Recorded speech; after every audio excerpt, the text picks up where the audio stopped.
Hello friends, through this video I'm going to share something about a 5-letter word which has had a profound impact on human life. Let me read the sentence. I'm sure you shall mark the word which I said. The funeral pyre burns the dead while worry burns the living. Oh, did you feel that? Yes, you guessed it right. That's worry. So whenever a disempowering thought slips into your mind, refuse to empower it by lending it further energy. We already know enough to lead perfect lives. We have all read the Golden Rule and the Sermon on the Mount. Our trouble is not ignorance, but inaction. So the purpose of this video is to illustrate and make you do something about this 5-letter word, that's worry. The rule is jam tomorrow and jam yesterday, but never jam today. Most of us are like that, stewing about yesterday's jam and worrying about tomorrow's jam. Instead, spreading today's jam thick on our bread right now. Think that this day will never dawn again. Life is slipping away with incredible speed. We are racing through space at the rate of 19 miles every second. Today is our most precious possession. It is our only sure possession. One of the most appalling comments on our present way of life is that half of all the beds in our hospitals are reserved for patients with nervous and mental troubles, patients who have collapsed under the crushing burden of accumulated yesterdays and fearful tomorrows. Yet, a vast majority of those people would be walking the streets today, leading happy, useful lives if they had only heeded the words, "Have no anxiety about the morrow," or the words of Sir William Osier, "Live in day-tight compartments." This is really concerning, more concerning than the numbers that we are listening today on daily basis related to the positive cases of COVID-19 affected individuals across the world. Every day is a new life to a wise man. So say to yourself every day, today is a new life. Let me read a verse for you. Happy the man and happy he alone, he who can call today his own, he who secure within can say, tomorrow do thy worst, for I have lived today. Who do you suppose wrote this verse? Those words sound modern, don't they?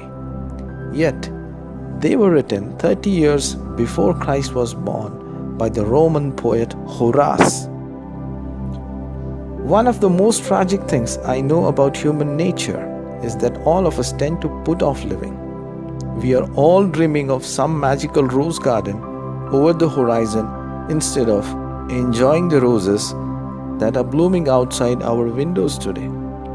Why are we such fools, such tragic fools? 500 years before Christ was born, the Greek philosopher Heraclitus told his students that everything changes except the law of change. He said, "You cannot step in the same river twice.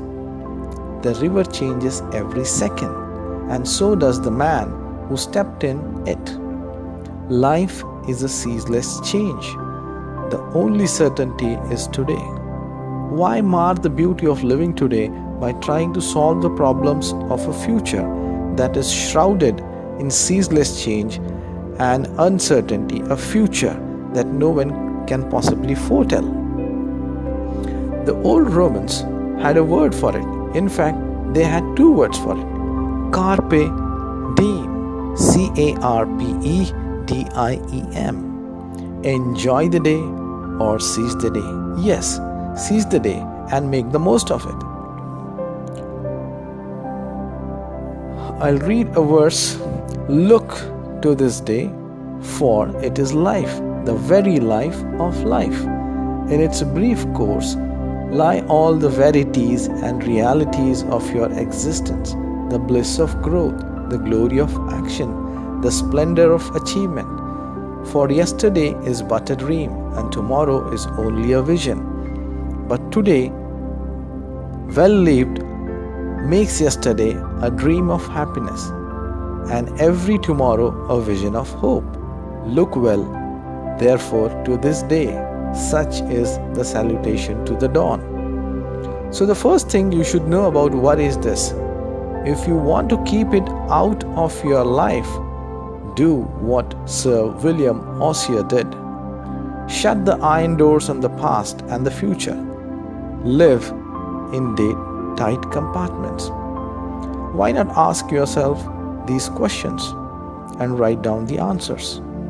First, do I tend to put off living in the present in order to worry about the future, or to yearn for some magical rose garden over the horizon?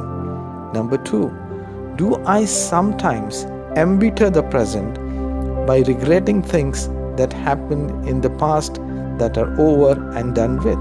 Number 3, do I get up in the morning determined to seize the day, to get the utmost out of these 24 hours? Can I get more out of life by living in day-tight compartments? When shall I start to do this? Next week? Tomorrow? Or today? Some things in life are beyond our control. When we are in that situation, we feel overwhelmed as we try everything in our power to control it. But that is useless. The founders of WhatsApp did not get jobs at Twitter and Facebook when they applied, which worked out in their favor in the future. Hence, what we see as bad at one point in time can turn out to be the best thing to happen to us. Think, is this in my control? If yes, you can do something about it. If no, then you cannot do anything about it. Therefore, in both circumstances, why worry?